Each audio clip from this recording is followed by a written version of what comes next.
Hi guys, आज हम बात करने जा रहे हैं टाटा स्टील के बारे में। आज हम टाटा स्टील कंपनी का कंप्लीट एनालिसिस आज आपको प्रोवाइड करेंगे। फर्स्ट ऑफ ऑल हम कंपनी के बिजनेस एनालिसिस से स्टार्ट करेंगे। इसके बाद हम कंपनी के फाइनेंशियल एनालिसिस के बारे में डिस्कस करेंगे। कंपनी के हम Q2 रिजल्ट्स के बारे में डिस्कस करेंगे।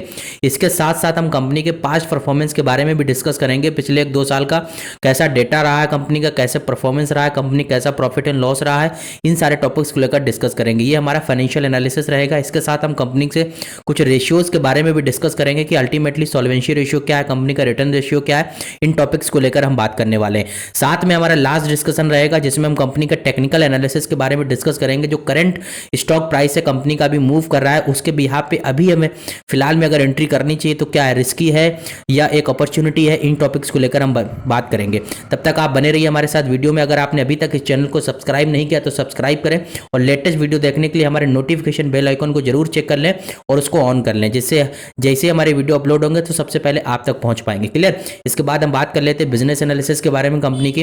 तो कंपनी के हम प्रोफाइल देखेंगे। First of all company profile की बात करें तो Tata steel was establish in India Asia's first integrated private steel company इन 1907 में। राइट। इसके बाद में अगर बात करें तो ये एक लीडिंग कंपनी बन रही ग्लोबली। और इसके बाद करंट में अगर हम बात करें तो annual crude steel capacity across Indian operation is nearly 20 million tonne पर एनम हो चुकी है इसकी। इसके बाद में अगर हम बात करें, we also set up a second green field steel plant of 3 million tonne पर annum in the eastern state of Odisha in 2016 में।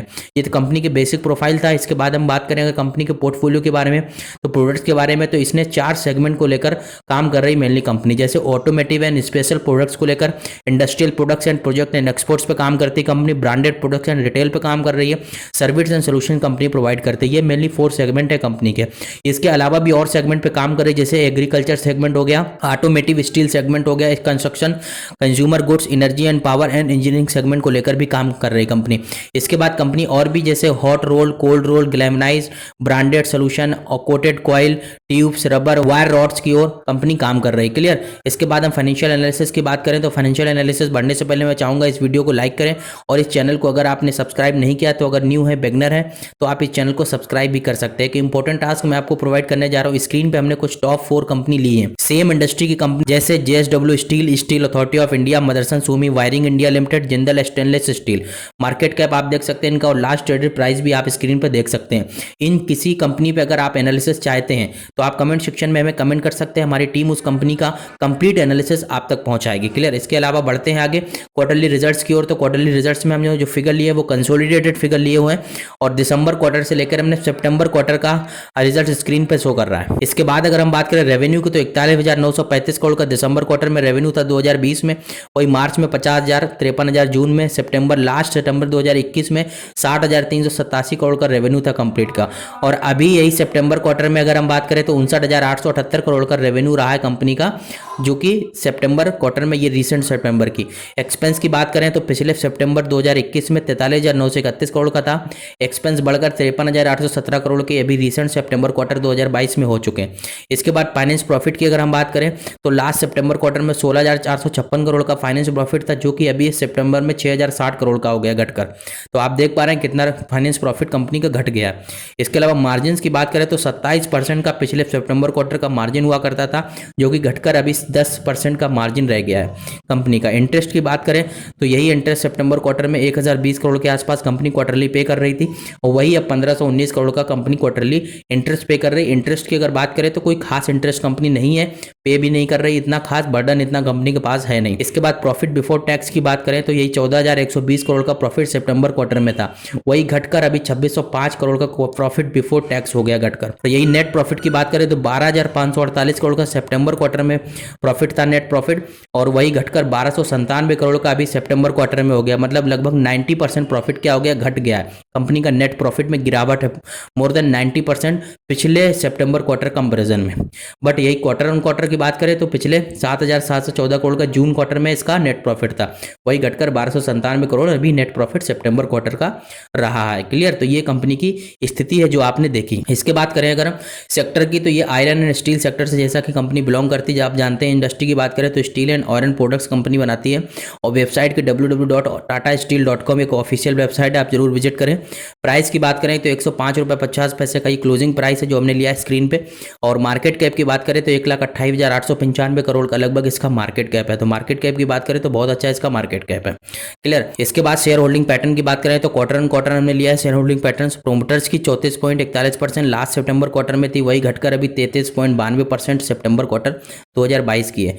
और पब्लिक की यही शेयर होल्डिंग 64.75% थी जो लास्ट सितंबर में, वही बढ़कर 60.608% लगभग इसकी पब्लिक की शेयर होल्डिंग्स हो गई है। इसके बाद हम प्रोमोटर्स प्लेज की बात करें तो 1.55% इसने प्रोमोटर्स प्लेज भी रखे हुए अपने शेयर होल्डिंग्स का। इसके बाद हम बात करें share holdings, number of shares and percentage, इसमें मेन स्टेक किस कंपनी का वो हम स्क्रीन पे दिखाने जा रहे हैं। प्रोमोटर्स ग्रुप की होल्डिंग की अगर हम बात करें तो इसमें टाटा सन्स प्राइवेट लिमिटेड का और टाटा मोटर्स का अच्छा खासा स्टेक है। टाटा सन्स की अगर हम बात करें तो लगभग 32% का स्टेक है इसमें, और टाटा मोटर्स की अगर 0.45% का स्टेक है। टाटा केमिकल की अगर हम बात करें 3 करोड़ के आसपास के शेयर, इसने 0.25% का स्टेक है। और पब्लिक शेयर होल्डिंग की बात करें तो इसमें LIC का मेन शेयर होल्डिंग 6% का है, लगभग 74 करोड़ शेयर कंपनी ने खरीद रखे हैं। और SBI निफ्टी 50 ETF का लगभग 31 करोड़ शेयर है, 2.56% के आसपास। गवर्नमेंट ऑफ सिंगापुर के 17 करोड़ शेयर खरीद रखे हैं, 1.4% स्टेक है।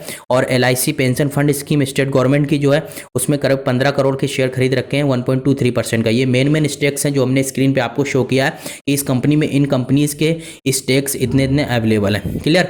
इसके बाद आगे बढ़ते हैं रिटर्न रेशियो की ओर हम बात करते हैं। तो 5 ईयर के रिटर्न रेशियो हमने लिया 2018 से लेकर 2022 तक। तो रिटर्न ऑन इक्विटी की बात करें तो 2022 की रिटर्न ऑन इक्विटी रही है 44% की, बहुत शानदार इक्विटी रही है return on equity. Return on capital की बात करें तो 32% की रही है लास्ट मार्च क्वार्टर में। और रिटर्न ऑन एसेट्स की अगर हम बात करें तो फाइनेंशियल एंडेड ईयर में 15% की रिटर्न ऑन एसेट्स रहे हैं। ये बहुत ही अच्छे परफॉर्मेंस डेटा फाइनेंशियली अगर हम बात करें तो कंपनी का रेशियो वाइज बात करें तो बहुत ही अच्छा शो कर रहा है। इसके बाद सॉल्वेंसी में अगर हम बात करें तो total debt to equity ratio है कंपनी का 0.61%, मार्च एंडेड क्वार्टर की बात कर रहे हैं या फिर ईयर फाइनेंशियल ईयर क्लोज की बात कर रहे हैं तो 0.61% का है। और total debt to asset ratio है वो 24% का, मतलब जो एसेट्स हैं कंपनी की वो डेप्ट से 24% सिर्फ डेप्ट से बनाई हुई है।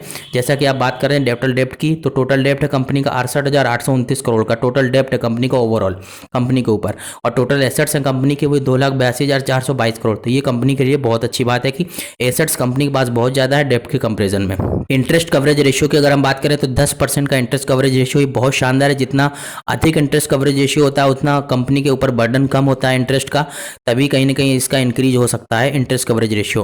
करंट रेशियो की बात करें तो लायबिलिटी और एसेट्स का रेशियो है 1:1 का रेशियो इसमें दिया गया है अभी लास्ट मार्च में, मतलब 1% की अगर एसेट है तो 1% की ही लायबिलिटी है। क्लियर, 1:1 के रेशियो से। इसके बाद हम टेक्निकल एनालिसिस करने जा रहे हैं। टेक्निकल एनालिसिस में बात करें तो 1 डे के चार्ट में अगर हम बात करें तो 0.85% का रिटर्न कंपनी प्रोवाइड किया है, और ये 1 मंथ के रेशियो में 2% का रिटर्न है।